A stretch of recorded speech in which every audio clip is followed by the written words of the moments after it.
সীমান্তের অতন্দ্র প্রহরী এমন ব্রত নিয়ে দেশের সীমান্ত সুরক্ষায় আস্থা আর দক্ষতার সাথে কাজ করে যাচ্ছে বাংলাদেশ বর্ডার গার্ড। বিজিবি দিবস ২০১৬ এর কুচকাওয়াজে যোগ দেন প্রধানমন্ত্রী শেখ হাসিনা। প্রধানমন্ত্রী প্যারেড পরিদর্শন এবং সালাম গ্রহণ করেন। পরে বাহিনীর সদস্যদের বীরত্বপূর্ণ কাজের স্বীকৃতি দিয়ে বর্ডার গার্ড বাংলাদেশ পদক, রাষ্ট্রপতি বর্ডার গার্ড পদক, বর্ডার গার্ড বাংলাদেশ সেবা এবং রাষ্ট্রপতি বর্ডার গার্ড সেবা পদক প্রদান করেন তিনি। সীমান্তে আপনাদের কঠোর অবস্থানের পরে চোরাচালান, মাদক পাচার, নারী শিশু পাচার এবং সীমান্ত অপরাধ বহুলাংশে হ্রাস পেয়েছে। সীমান্তে নিরীহ বাংলাদেশি নিহতের ঘটনা আমাদের কাছে অত্যন্ত উদ্বেগের বিষয়। তবে সাম্প্রতিক বছরগুলোতে আপনাদের প্রচেষ্টায় বিএসএফ এর সাথে বন্ধুত্বপূর্ণ সম্পর্ক জোরদার করার ফলে সীমান্তে নিহতের সংখ্যা অনেক হ্রাস পেয়েছে। সেখান থেকে দিবসটি উপলক্ষে আয়োজিত দরবারে অংশ নেন প্রধানমন্ত্রী।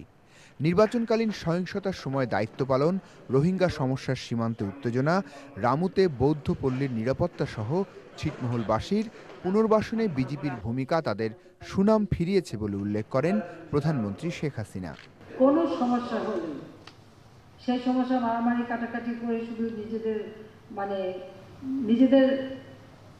নিজেদের ক্ষতি করা হয়, এটা আমি বলবো।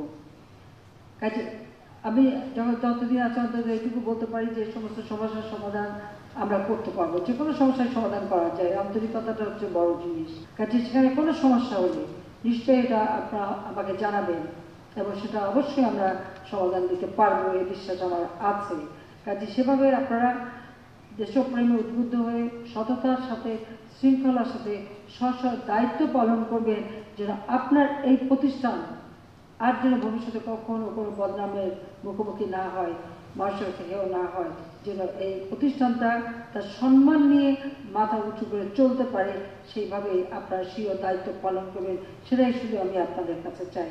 সীমান্ত ব্যাংক প্রতিষ্ঠা, রেশন, ভাতা, ছুটি বাড়ানো সহ বিভিন্ন সুযোগ সুবিধার কথা তুলে ধরে প্রধানমন্ত্রী বলেন, জাতিসংঘ শান্তি মিশনের মতো কার্যক্রমে বিদেশে বিজিবি সদস্যদের পাঠানোর ব্যাপারেও আলোচনা চলছে।